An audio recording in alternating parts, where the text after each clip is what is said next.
to go. And it's just the dance that you learn with the craft. You know, it's a cool thing. Mystery목요일.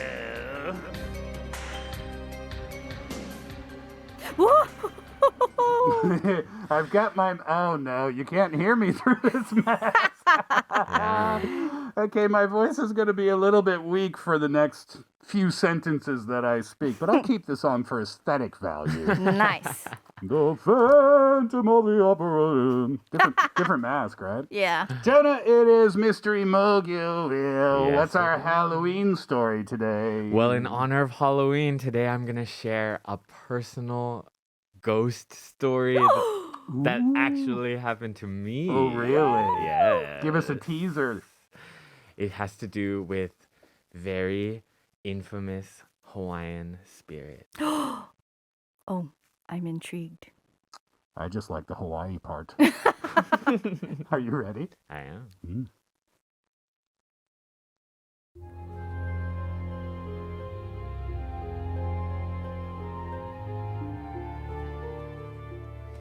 In Hawaiian legend, Pele is the goddess of volcanoes and fire and the creator of the Hawaiian Islands.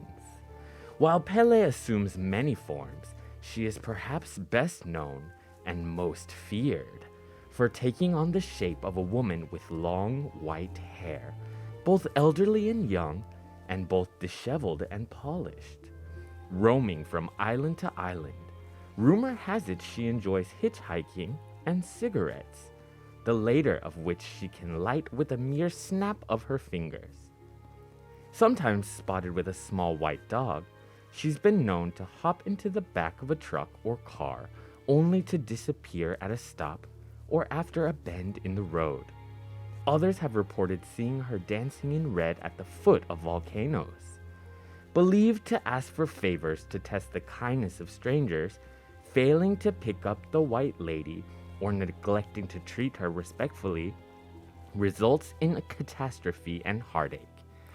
This is my encounter. One night, I was driving alone at night on a long stretch of road on the cliffs of the volcano overlooking the ocean. The fog on this night was especially thick, making it hard to see far ahead. After stopping at an intersection, I could see a pale reflection on the road ahead in the shape of a woman. Oh. I had heard the story since I was a child, and I knew that passing the figure by was not an option. Oh. I was completely terrified. When I pulled off the road to stop, a woman got into the back seat of my car. What? I could see her in the rearview mirror. She looked like a normal person, dressed in white, but she had a kind of glow to her. Oh.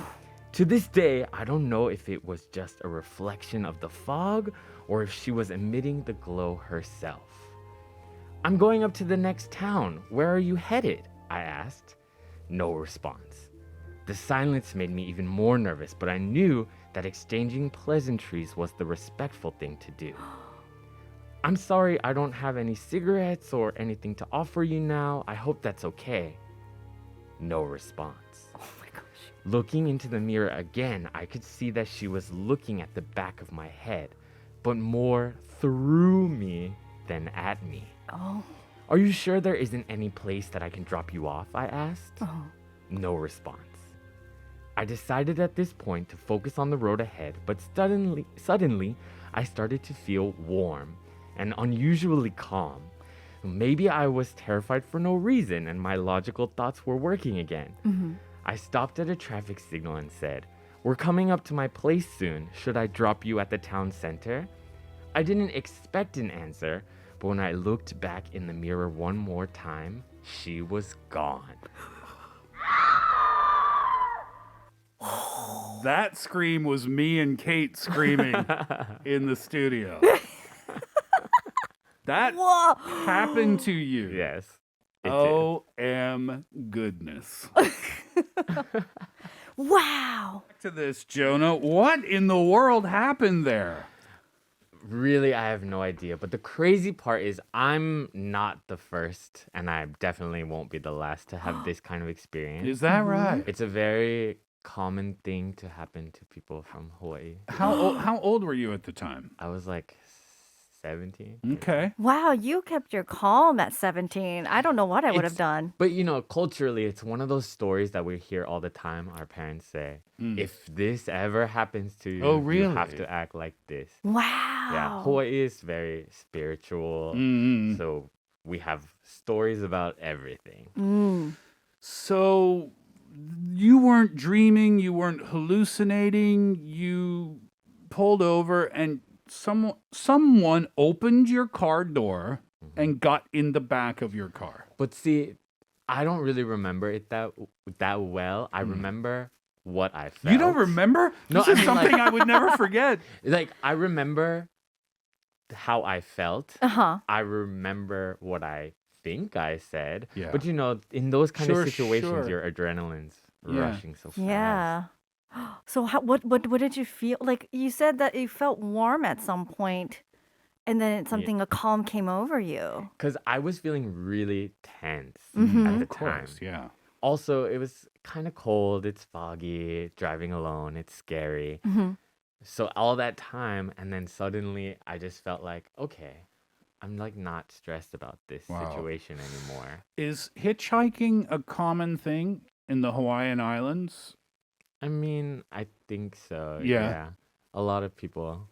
It's relatively safe and people aren't Yeah. going that far, right? Yeah, everything's pretty accessible. But I would say it's very unusual for someone to not answer your questions because Hawaiians are some of the nicest people I've ever met. Like, Yeah. Yeah. and so you ask a question, them not responding, that's very odd. Well, due to legend, it's like she's testing you. Yeah. So you said that when you saw her on the side of the road, you knew you had to stop. Yeah. What happens if you don't? Yeah. So, What does the according- legend say?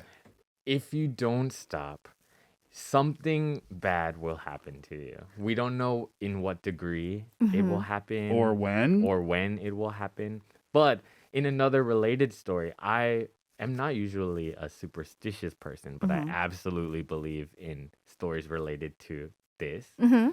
There's another legend that you cannot remove any lava rocks or Uh-huh. any stones Yeah. from the islands and take them away from the islands. You Uh-huh. will have extremely bad luck. Really?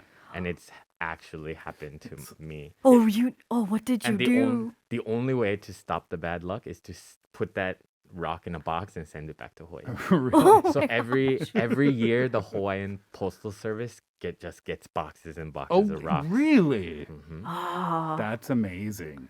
So this has happened to numerous other people that you know. You've heard this Oh, story from other yes. people. And did they have a similar experience to you? Yes. Wow. So ultimately, if you just give her a ride and offer her a cigarette, don't smoke, kids. Yeah, you're okay. good. Yeah. You're going to be okay. It's like a test of your kindness and your generosity. What happens, I wonder, if you panic? I mean, some people must panic and pull over the car and get out and run or something, or maybe not so friendly to her. And then you will incur her wrath. I don't know what to say about this. I know. I've been to Hawaii numerous times. I've never heard And this. you've never heard I've this never heard this stories? story before. And Angie, our Friday guest, is from Hawaii. Yeah. She and will has- know about it. She's never mentioned this to us before. Ask her about it, Pele, the white lady. She These will ghost know. stories don't come up in conversation that often. If this was from Tatamagouche, Nova Scotia, y'all know about it by now. That's for sure. Well, thankfully, you weren't harmed by Pele. Yeah. And Glad I was warned. you lived to tell the story here on Mystery Moguel. Wow, what a story, Jonah. Thanks for sharing that. All right.